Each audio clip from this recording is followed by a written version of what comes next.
Hello student, मेरे YouTube channel में आपका स्वागत है। आज हम करेंगे 9th क्लास गणिता मंजरी की चैप्टर 4 की एंड ऑफ चैप्टर एक्सरसाइज का क्वेश्चन नंबर 8। इससे पहले के सभी क्वेश्चन और प्रीवियस जितने भी चैप्टर हैं उन सभी के सॉल्यूशन हम प्रीवियस वीडियोस में कर चुके हैं। तो यदि आपने वो ना देखे हैं तो आप इस वीडियो के डिस्क्रिप्शन बॉक्स में सभी वीडियो के लिंक्स हैं, आप वहां जाकर देख सकते हैं। तो चलिए हम इसका 8th क्वेश्चन करते हैं। 8th क्वेश्चन में उन्होंने बोला है if a number plus it reciprocal equal 10/3 find the number.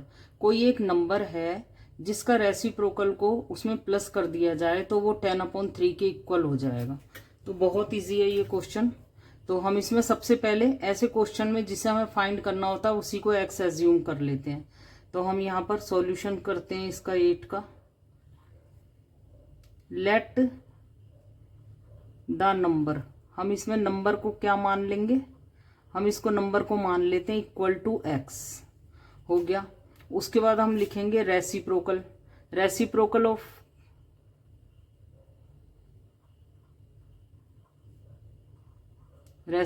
Of x हो जाएगा 1/x। अब इन्हें प्लस करना होगा। प्लस कैसे होगा? प्लस होगा x प्लस 1/x। जब ऐसा कोई नंबर हो कि इसके अपॉन में कुछ ना हो और दूसरे के साथ में अपॉन में कुछ हो तो हम हमेशा उसके अपॉन में भी 1 लगा लेते हैं। बस इसको प्लस करने पर इक्वल टू है 10/3। बस इससे हमारी एक इक्वेशन फॉर्म हो गई और इसके बेस पर हम क्वेश्चन करेंगे। तो चलिए हम कर लेते हैं। जब कोई ऐसी कंडीशन हो तो इसके अंदर जब डिनोमिनेटर में कोई कॉमन फैक्टर ना हो तो उसमें हम क्रॉस मल्टीप्लाई कर सकते हैं। तो जब हम क्रॉस मल्टीप्लाई करेंगे तो ये x इससे मल्टीप्लाई होगा और ये इससे मल्टीप्लाई हो जाएगा। तो ये x इससे मल्टीप्लाई होगा तो x² आ जाएगा और ये 1 इससे मल्टीप्लाई होगा, ये 1 आ जाएगा। और इन दोनों का मल्टीप्लाई यहां पर लिख देते हैं। तो ये आ गया हमारा इक्वल टू 10/3। ये सिर्फ उसी कंडीशन में होता है जब डिनोमिनेटर में कोई कॉमन फैक्टर ना हो। तो यहाँ 1 है, 1 के अलावा कोई कॉमन फैक्टर ना हो। 1 तो सभी का ही कॉमन फैक्टर होता है। तो 1 और x में कोई 1 के अलावा कोई दूसरा कॉमन फैक्टर नहीं था, इसीलिए ये हम कर सकते हैं। नहीं तो उसके लिए वो हम डिनोमिनेटर का एलसीएम निकाल के डिवाइड करके जो हमने प्रीवियस क्वेश्चन में करे हैं वैसे करना होगा। तो यहाँ पर हमने क्या किया, इन दोनों का मल्टीप्लाई नीचे लिख दिया, इसको इससे मल्टीप्लाई किया और इसको इससे मल्टीप्लाई कर दिया। अब क्या करेंगे, हमें यहाँ पर इस x को वहां भेजना होगा और 3 को यहाँ भी क्रॉस मल्टीप्लाई हो जाएगा। अब यहाँ 3 हो जाएगा x² प्लस 1 और इक्वल टू ये x उधर चला जाएगा मल्टीप्लाई बाय 10 3x। जब ये ब्रैकेट ओपन होगा तो ये 3x² हो जाएगा। बायनोमियल को मोनोमियल से मल्टीप्लाई करते हैं तो एक जो टर्म होती है वो इससे भी मल्टीप्लाई होती है, इससे भी होती है। तो 3x से मल्टीप्लाई होगा 3x² हो जाएगा और जब 3 1 से मल्टीप्लाई होगा तो ये 3 बन जाएगा। 10x से मल्टीप्लाई होके 10x बन जाएगा। अब हम इसको सबको यहाँ बुला लेंगे। 3x² प्लस ये प्लस का 10x है तो यहाँ के माइनस का 10x हो जाएगा और प्लस का 3 एज इट इज रहेगा, यहाँ इक्वल में 0 आ जाएगा। अब यहाँ पर हमारी कोई आइडेंटिटी नहीं लग पा रही है। क्यों नहीं लग पा रही है? क्योंकि किसी पर भी स्क्वायर नहीं है और कोई भी आइडेंटिटी के लिए हमारा 2 टर्म में स्क्वायर या क्यूब का होना जरूरी है। तो यहाँ पर हम मिडल टर्म स्प्लिट करेंगे। मिडल टर्म स्प्लिट करने का प्रोसीजर हम पीछे भी क्लास में कर चुके हैं कई बार। तो देख लेते हैं। इसकी फर्स्ट टर्म और इसकी लास्ट टर्म, पहली और तीसरी टर्म को में मैथ का जो नंबर है उसको हम मल्टीप्लाई करेंगे। 3 मल्टीप्लाई बाय 3 करने पर आएगा 9। हमें मिडल वाली टर्म के इस तरीके से टुकड़े करने होंगे कि उसकी वैल्यू पे भी कोई इफेक्ट ना पड़े और उसे मल्टीप्लाई करने पर वही रिजल्ट आए जो पहली और लास्ट टर्म को मल्टीप्लाई करने पर आया है। तो 10 के टुकड़े तो बहुत तरीके से हो सकते हैं, 5 और 5 भी हो सकता है। 10 तो आ जाएगा -5 -10 से, बट इन दोनों को मल्टीप्लाई करने पे रिजल्ट क्या आएगा? 25 आएगा। तो हमें 25 रिजल्ट नहीं चाहिए, हमें रिजल्ट चाहिए 9। तो इसीलिए हम इसके टुकड़े करेंगे, माइनस का 9 और प्लस का 1। तो क्या होगा, ये माइनस का 10 रहेगा, इसकी वैल्यू पे भी कोई इफेक्ट नहीं पड़ेगा और -9 और 1 को जब हम मल्टीप्लाई करेंगे तो वो -9 और -1 को जब हम मल्टीप्लाई करेंगे तो रिजल्ट 9 ही आएगा। मीन्स ये दोनों रिजल्ट सेम आएंगे। तो इसीलिए हमें मिडिल टर्म को इस तरीके से स्प्लिट करना होता है कि पहली और तीसरी टर्म में जो मैथ के नंबर को मल्टीप्लाई करने पर आ रहा है वही इसके टुकड़ों को भी मल्टीप्लाई करने पर आना चाहिए। तो अब हमने इसका निकाल लिया, तो हम ऐसे करेंगे 3x² माइनस 9x, और 1x की जगह पे कभी भी 1 को ऐसे 1x नहीं लिखते हैं। अगर 1x है तो 1 टाइम x लिख दो, तो इसे हम 1 टाइम x लिख देंगे। तो यहाँ +3 हो गया और इक्वल टू 0 हो गया।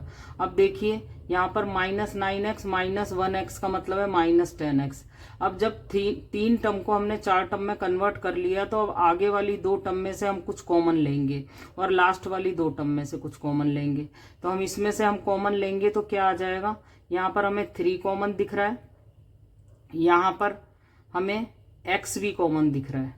3 और x दोनों के अंदर है। इस वाली टर्म के अंदर 3x बाहर चला गया तो 1x रह गया, और यहाँ पर -x तो बाहर चला गया, बस 3 3 9 था तो एक 3 बाहर चला गया और दूसरा 3 अंदर रह गया। जब यहाँ पर कॉमन लेने के लिए कुछ नहीं है तो हमें 1 कॉमन लेना पड़ेगा। लेकिन जब भी कभी इस टर्म के अंदर माइनस हो तो यहाँ पर माइनस को कॉमन लेना कंपलसरी हो जाता है, और 1 हम इसलिए ले रहे हैं क्योंकि इसमें 1 के अलावा कोई और कॉमन फैक्टर नहीं है। जब माइनस बाहर कॉमन लेते हैं तो अंदर वाली टर्म के साइन चेंज हो जाते हैं। माइनस वाला x जो है वो प्लस का x बन जाएगा, और प्लस वाला 3 माइनस का 3 बन जाएगा, इक्वल टू 0 हो जाएगा। अब हमने पहले 3 टर्म को 4 टर्म में कन्वर्ट किया और फिर 4 टर्म को 2 टर्म में कन्वर्ट कर लिया। एक टर्म ये हो गई और एक टर्म ये हो गई। अब पहली टर्म के अंदर और दूसरी टर्म के अंदर x-3 हमें कॉमन दिख रहा है, तो अब हम क्या करेंगे, यहाँ पर इन दोनों टर्म में से x-3 को ही कॉमन ले लेंगे। जब हम इस टर्म में से x-3 को कॉमन ले लेंगे तो इस टर्म में हमारे पास बचेगा 3x, और इधर से ये भी बाहर चला जाएगा तो अंदर क्या बचेगा, -1। ये हमारे पास बचेंगे और equal to 0 as it is चल रहा है।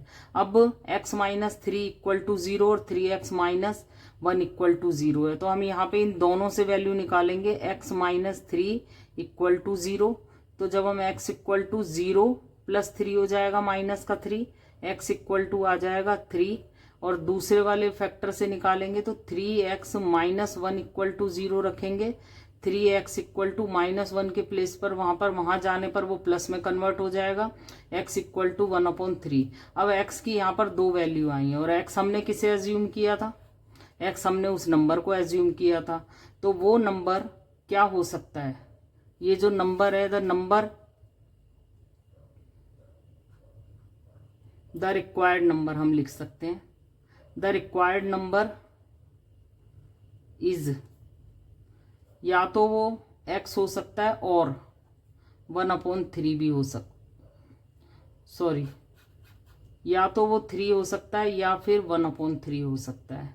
तो यहाँ पर हमने जो उसने नंबर फाइंड करने को बोला था वो हमने नंबर फाइंड कर दिया है। तो यहाँ पर इसका 8 क्वेश्चन खत्म होता है। 9 में जो उसने बोला है, आ रेक्टेंगुलर पूल हैज एरिया, एक पूल है, रेक्टेंगुलर पूल है वो, तो हम रेक्टेंगुलर एक पूल बना लेते हैं।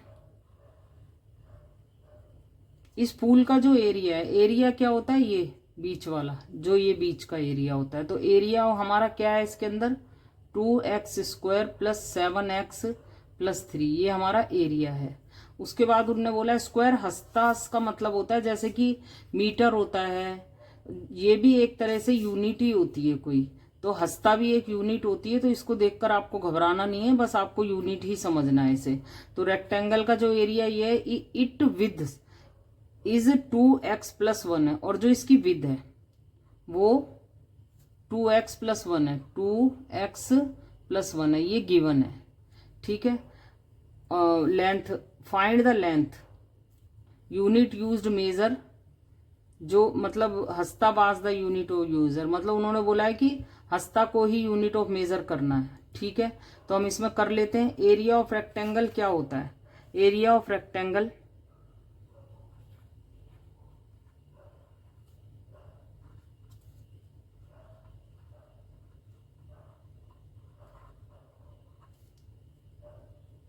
रेक्टेंगुलर पूल ही हम लिख लेते हैं, इक्वल टू क्या गिवन है, 2x² प्लस 7x प्लस 3 हस्तास स्क्वायर ऑफ हस्तास। तो क्या लिखेंगे हम,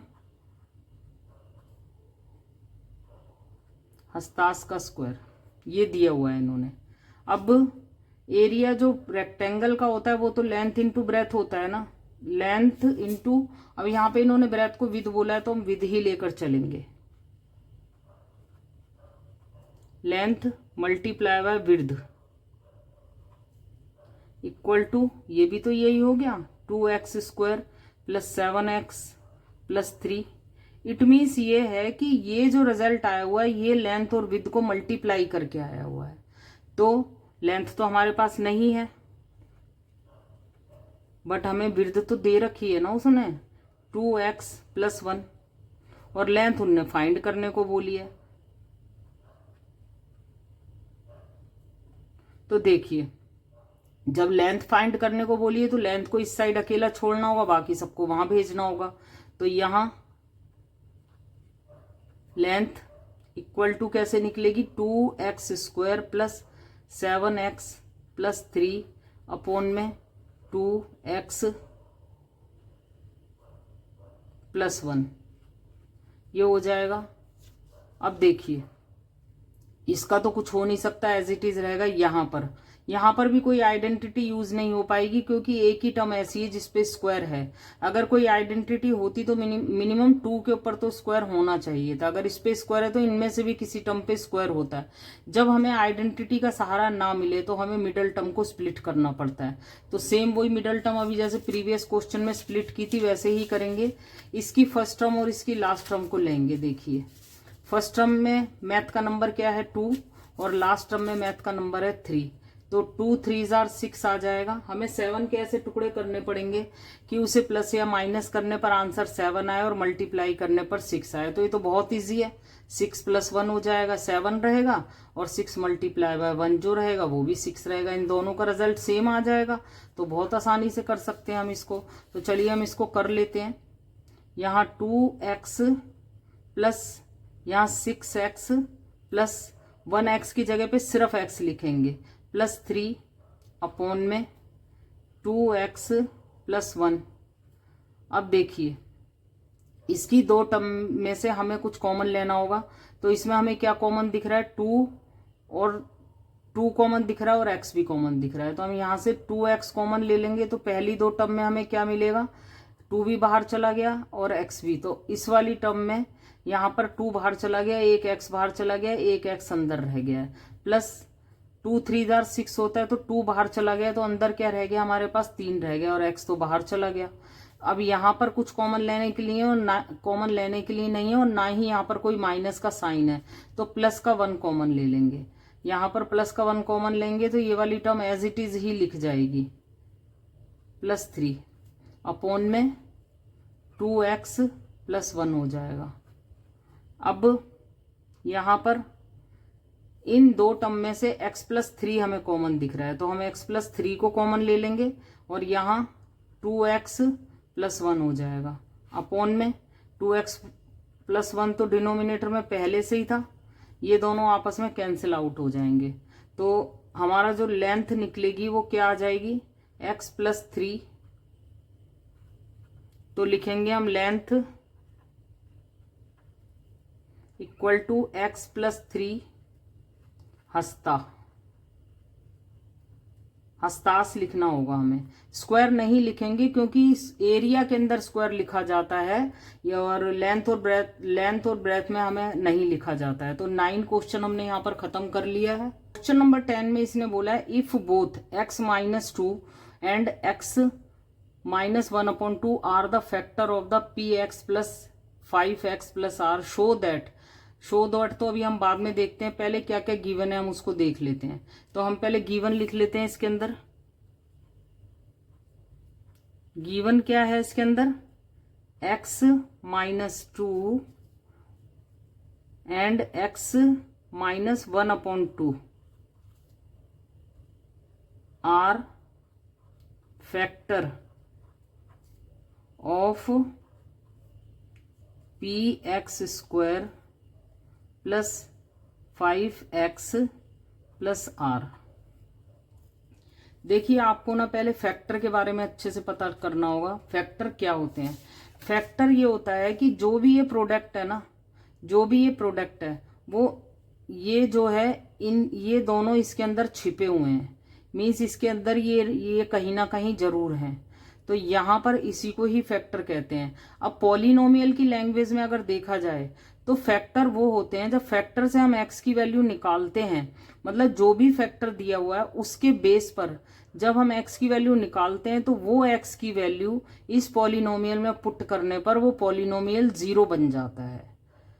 तो हमें क्या करना है, पहले हम पहले फैक्टर्स की वैल्यू निकाल लेंगे। पॉलिनोमियल लिख लेते हैं पहले हमारा। अब यहां से हम सॉल्यूशन शुरू कर रहे हैं। पॉलिनोमियल का ये वाला पी नहीं लिख रहे हैं हम, ये पॉलिनोमियल का पी लिख रहे हैं। यहाँ पे पी नहीं भी होता तो भी हम यहाँ पी लिखते। ये पी बाय डिफॉल्ट मतलब आया हुआ है, ये तो ऐसे ही बाय चांस आ गया, उनने पी सोच लिया जैसे आर सोचा था। तो पी को हमें पॉलिनोमियल वाला पी ना मान के हमें अपने पॉलिनोमियल का, और जो हमारा पॉलिनोमियल में उसमें वेरिएबल क्या है, वेरिएबल एक्स है। वेरिएबल इसमें पी और आर नहीं है, वेरिएबल ये एक्स है। तो ये एक्स का स्क्वायर है और ये एक्स है, ये पॉलिनोमियल हमारा एक्स वाला है। तो हम यहाँ पर लिख देंगे, और जो पॉलिनोमियल दिया है वो इस तरीके का है, प्लस 5x प्लस आर। हमने ये नहीं लिखा कि टू शो दैट क्या करना था, तो हमें शो क्या करना है इसके अंदर, शो दैट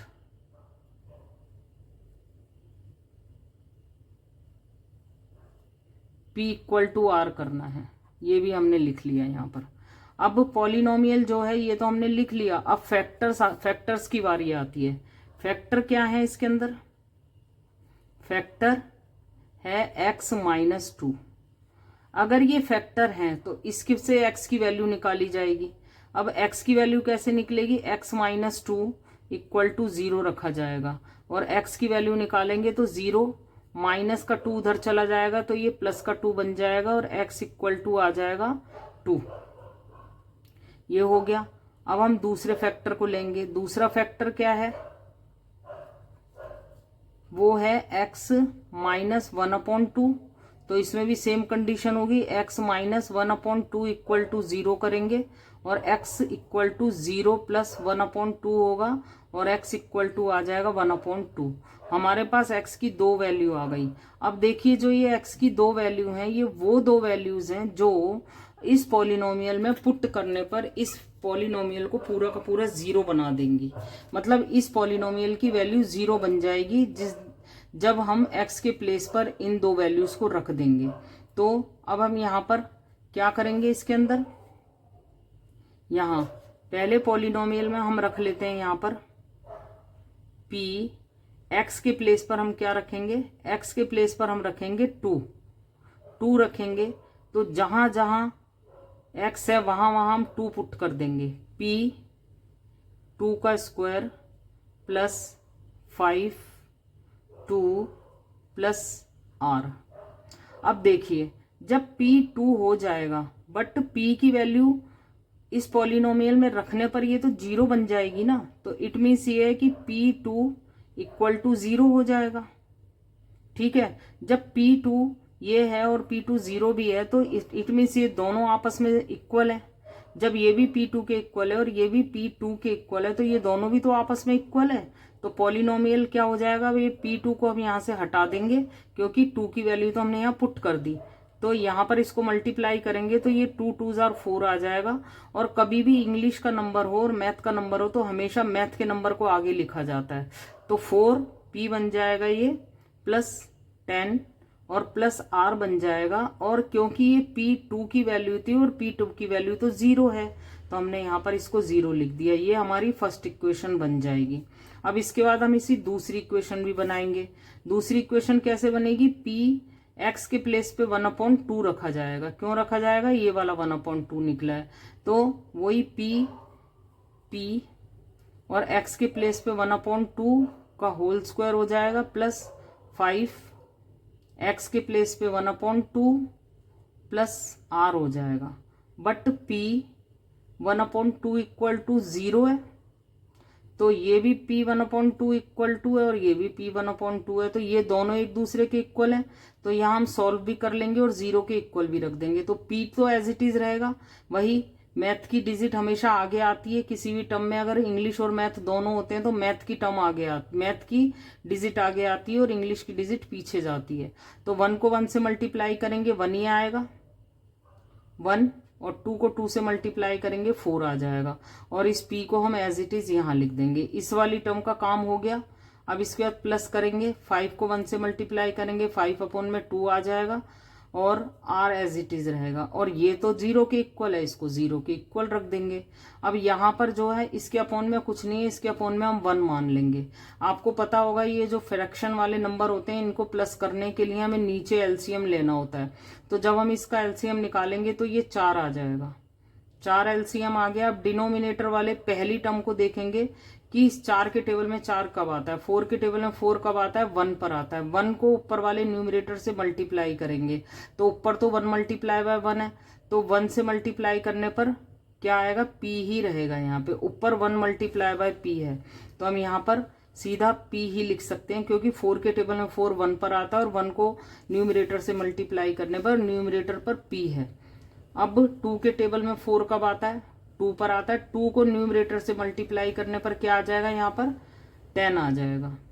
प्लस 1 के टेबल में 4 कब आता है, 4 पर आता है और 4 को न्यूमरेटर से मल्टीप्लाई करने पर आ जाएगा 4R इक्वल टू 0 आ जाएगा।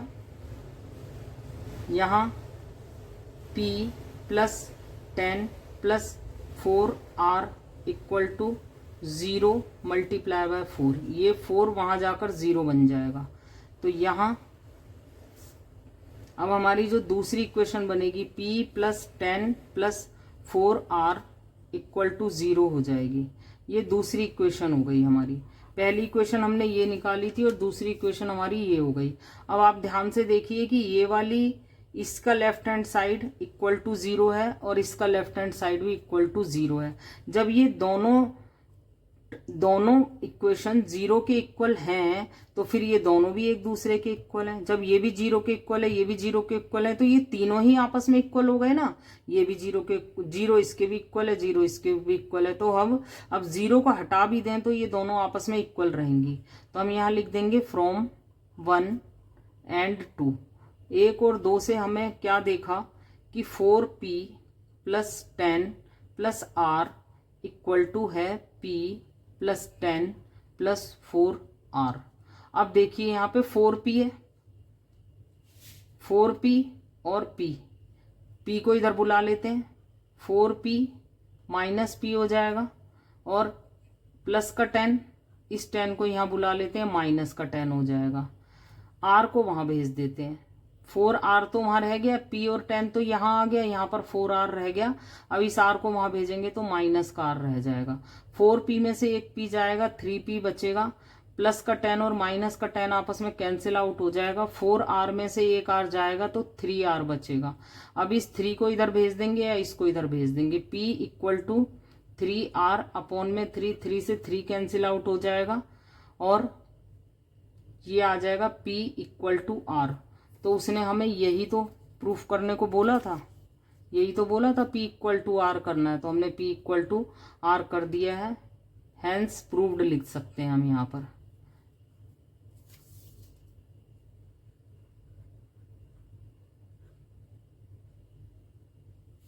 तो यहाँ पर हम इस वीडियो को ख़त्म करते हैं। बाकी के जो सॉल्यूशन है हम नेक्स्ट वीडियो में करेंगे। यदि आपको ये वीडियो पसंद आई हो तो प्लीज़ इसको लाइक कीजिए, चैनल को सब्सक्राइब कीजिए। Thanks for watching.